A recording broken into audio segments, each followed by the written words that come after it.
आज हम आपको एक ऐसे आईएएस अधिकारी के बारे में बताने जा रहे हैं जिनके पास अक्सर शिकायतें आती थी कि सरकारी अस्पतालों में मरीजों का शोषण होता है।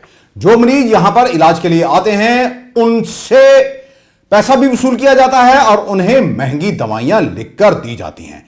ये आईएएस अधिकारी भेष बदलते हैं और पहुंच जाते हैं सरकारी अस्पताल में। हम अब आपको बताते हैं कि ये आईएएस कोई और नहीं, आप देख सकते हैं तस्वीरों में गले में गमछा इन्होंने पहन रखा है, कुर्ता पजामा पहने हुए हैं और पैरों में कैंची चप्पल पहन रखी है। मरीज बनकर ये सरकारी अस्पताल में पहुंच जाते हैं। वहां पर ना तो कोई डॉक्टर और ना ही कोई और ये पहचान पाता है ये कोई और नहीं बल्कि यूटी चंडीगढ़ के हेल्थ सेक्रेटरी हैं यशपाल गर्ग। इन्होंने ठीक वैसे ही किया जिस तरह से पुराने जमाने में राजा भेष बदलकर अपनी प्रजा का हाल जानने के लिए जाते थे।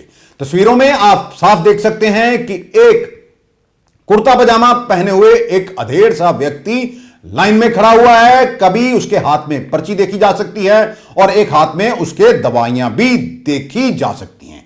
किस तरह से ये ओपीडी में जाते हैं और कुछ समय तक लाइन में लगकर अपनी पर्ची बनाते हैं और मरीजों को क्या क्या असुविधाएं झेलनी पड़ती हैं, किस तरह की परेशानियों का सामना करना पड़ता है, यह जानने के लिए आईएएस अधिकारी यशपाल गर्ग ने चंडीगढ़ के 16 सेक्टर के अस्पताल का दौरा किया था। यह सरकारी अस्पताल है और यहां पर आने वाले मरीजों से किस तरह शोषण होता है ऐसी अक्सर शिकायतें उन्हें मिलती रही हैं। ओपीडी में स्लिप भी बनवाते हैं क्योंकि अक्सर ऐसा कहा जाता है कि डॉक्टर महंगी दवाइयां लिखते हैं और उसके बदले में मोटी कमीशन लेते हैं। अमृतसर का गुरु नानक देव अस्पताल हो या फिर टीबी अस्पताल, यह भी किसी से छिपा नहीं है। कुछ दिन पहले हमने ही इस खबर को उजागर किया था कि कैसे डॉक्टर अपने साथ कुछ एजेंटों को ले जाते हैं और अपनी पर्ची पर फोन नंबर लिखकर मरीज को कहते हैं कि आप इस फोन नंबर पर संपर्क करिए और दवाई आपको अपने आप मिल जाएगी। यही टीबी अस्पताल के डॉक्टरों का भी हाल है कि वो अपने साथ कैसे एजेंटों को लेकर जाते हैं, अपने पास बिठाते हैं और मरीजों को महंगी दवाइयां लिखकर देते हैं। आप देख सकते हैं कि कुर्ता पजामा पहने हुए, गले में गमछा डालकर, पैरों में कैंची चप्पल डालकर आईएएस अधिकारी यशपाल गर्ग सरकारी अस्पताल 16 सेक्टर में है जो वहां पहुंचते हैं शनिवार रात को 10 बजे। इमरजेंसी में मरीज बनकर पहुंचते हैं और डॉक्टर को कहते हैं कि साहब मेरे पेट में दर्द हो रहा है। डॉक्टर इनको पर्ची पर एक दवा लिखकर दे देता है और एक इंजेक्शन भी लिखकर देता है। जब सेक्रेटरी ये दवा लेने के लिए इसी अस्पताल के कैंपस में ही बनी 3 अलग अलग केमिस्ट की दुकानों से खरीदते हैं तो तीनों जगह से इसका रेट उन्हें अलग अलग मिलता है।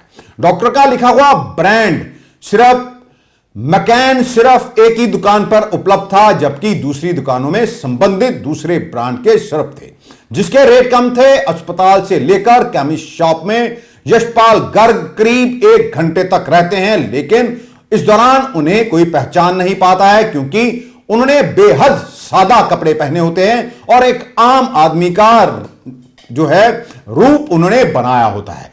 उनके साथ केवल एक ही उनका पीएसओ था जिसने पूरे मामले की तस्वीरें खींची और ये बाद में तस्वीरें उन्होंने अपने सोशल मीडिया हैंडल पर भी डाली और हमने भी उनसे बात की।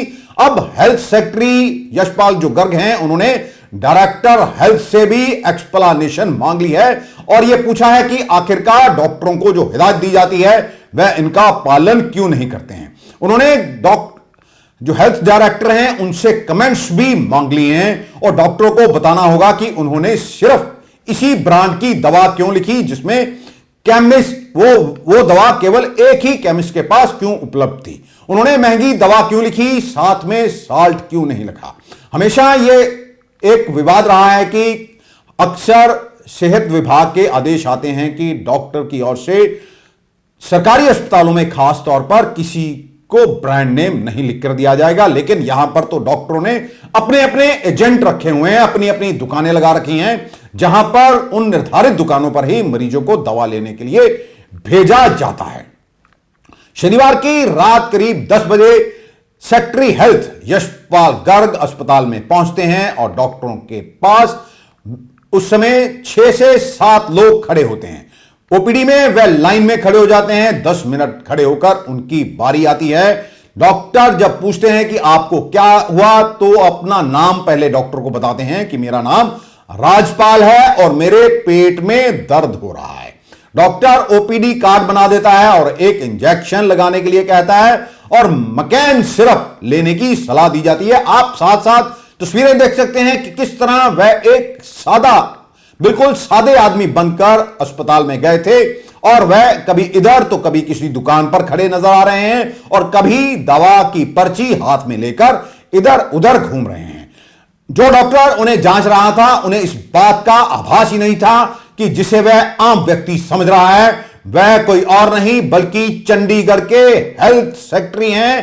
केमिस्ट शॉप 6 जहां पर डॉक्टर का लिखा हुआ यह दवा मिलती है, वहां से उन्हें 227 रुपए में यह दवा मिलती है और कंपनी के बीच और डॉक्टर के बीच क्या रिलेशनशिप है, क्या एग्रीमेंट है, इसकी रिपोर्ट भी हेल्थ सेक्रेटरी यशपाल गर्ग की ओर से ड्रग इंस्पेक्टर से मांग ली है।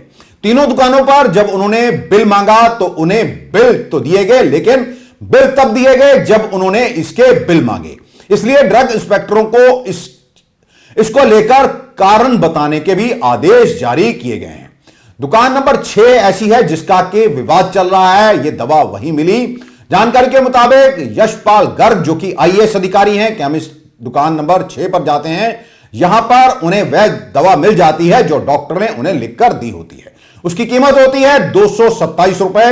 इसका भी वह बिल ले लेते हैं। अस्पताल की जिस दुकान को लेकर विवाद चल रहा है और जो पिछले करीब कई सालों से यहां पर इकलौती केमिस्ट की दुकान थी, उसी में डॉक्टर के लिखे हुए ब्रांड की यह दवाई मिलती है, जबकि दूसरी 2 दुकानों में इस ब्रांड की दवा नहीं मिलती।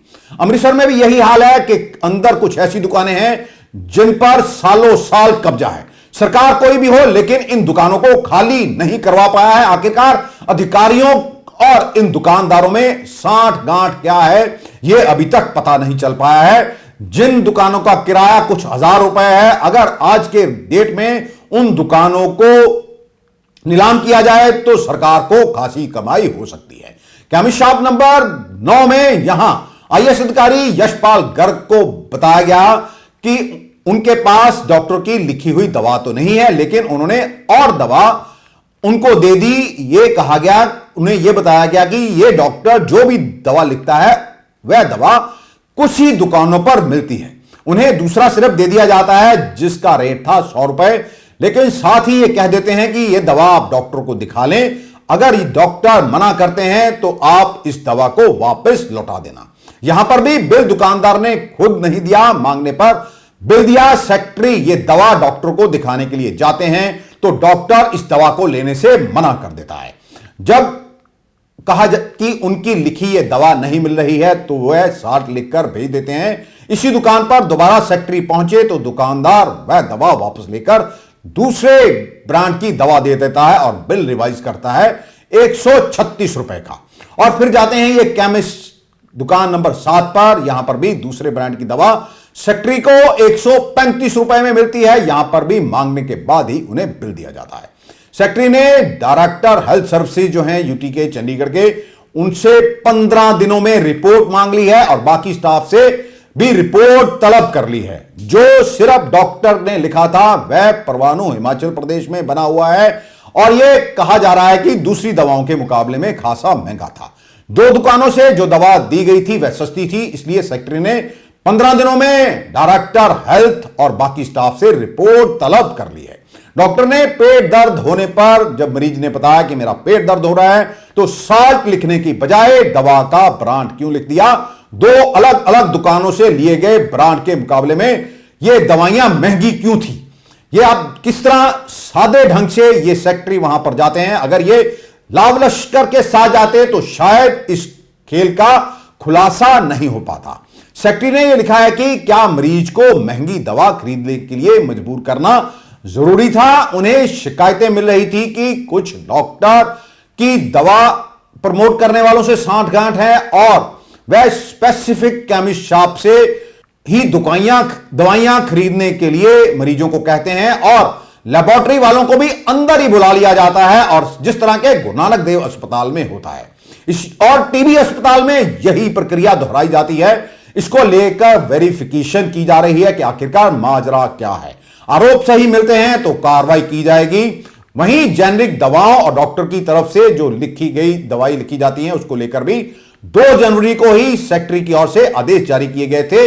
इसमें कहा गया था कि किसी असाधारण स्थिति में ही जहां ब्रांडेड दवा लिखनी पड़ती है उसको लेकर डेट वाइज डायरी मेंटेन की जाए। शहर और अस्पतालों में जेनरिक स्टोर होने के बावजूद जीएमसी 16, जीएमसी 32 और पीजीआई के डॉक्टर मरीजों को ब्रांडेड दवाएं क्यों लिख रहे हैं, कितने फीसदी डॉक्टर ब्रांडेड दवाएं लिखते हैं और कितना कमीशन उन्हें जाता है। इसके बाद सेक्रेटरी ने आदेश जारी कर दिए थे कि डॉक्टर पहले जेनरिक दवाएं ही लिखेंगे। ऐसा खेल और भी कई स्थानों पर चल रहा है। अमृतसर का टीबी अस्पताल इसके लिए खास तौर पर बदनाम है। वहां पर एक डॉक्टर जो अपने साथ एजेंट लेकर आता है, हाल ही में हमने ही एक खबर का खुलासा किया था कि गुरु नानक देव अस्पताल में किस तरह मरीज दवाई लेने के लिए आते हैं और पर्ची पर किस तरह मरीज को फोन नंबर लिखकर दे दिया जाता है एजेंट का। उसे दवाई खरीदने के लिए दुकान पर नहीं भेजा जाता बल्कि उसी मोबाइल नंबर पर फोन करने के लिए कहा जाता है और एजेंट खुद ब खुद जहां मरीज खड़े होते हैं वहां दवाई लेकर भेज देते हैं। क्योंकि पर्ची की फोटो खींचकर पहले कहा जाता है कि उस नंबर पर व्हाट्सएप करो, फिर वहां से उसको बताया जाता है मरीज को यह दवाई कितने की है और फिर वह मरीज से पैसे ले लेते हैं। गुरु नानक देव अस्पताल में यह खेल काफी समय से चल रहा है। यहां अब अधिकारियों को, जो सेक्रेटरी हैं यूटी के यशपाल गर्ग आईएएस अधिकारी, उनसे सीख लेनी होगी। क्योंकि पंजाब में ऐसे कई अल्ट्रासाउंड सेंटर भी चल रहे हैं जहां पर अभी भी सेक्स डिटर्मिनेशन होता है। पकड़े जाने पर भी कोई बड़ी कार्रवाई नहीं होती है, मात्र कुछ दिन के लिए सील कर दिया जाता है सेंटर, बाद में उसे खुलवाने की प्रक्रिया शुरू हो जाती है।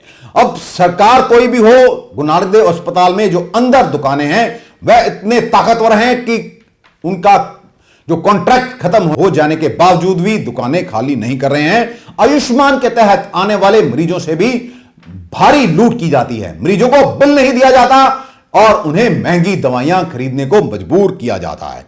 यहां पर एक ऑक्सीजन घोटाला हुआ था, किस तरह मरीजों के लिए आने वाली ऑक्सीजन में घोटाला होता है लेकिन बाद में उसे भी क्लीन चिट दे दी जाती है। अब क्या हमारे अधिकारी यशपाल गर्ग से सीख लेंगे? क्या वह भी भेष बदलकर जाएंगे, चेकिंग करेंगे कि आखिरकार सरकारी अस्पतालों में आने वाले मरीजों के साथ किस तरह लूट हो रही है? क्या यह भंडाफोड़ किया जाएगा या नहीं, यह तो आने वाला समय ही बताएगा। हमारी सेहत मंत्री डॉक्टर बलबीर सिंह से गुजारिश है कि वह जो आयुष्मान की दवाएं आती हैं उसे लेकर भी पूरी की पूरी एक सूची मंगवाएं कि किस सिविल अस्पताल में कितनी दवा की कंजप्शन होती है हर महीने और कौन कौन सी दवाइयां किस रेट पर कहां से मिलती हैं। वह तो खुद डॉक्टर हैं, उन्हें पता है कि कौन सी दवाइयां मरीजों को सस्ते भाव में मिल सकती हैं। आपको यह भी बता दें कि सरकार ने कैंसर के मरीजों के लिए भी 1.5 लाख रुपए तक की सुविधा फ्री कर रखी है। लेकिन कुछ ऐसे अस्पताल हैं और लालची डॉक्टर हैं जो कुछ ही दवाओं के खेल में मरीज का 1.5 लाख रुपया उड़ा देते हैं। यह भी जांच का विषय है।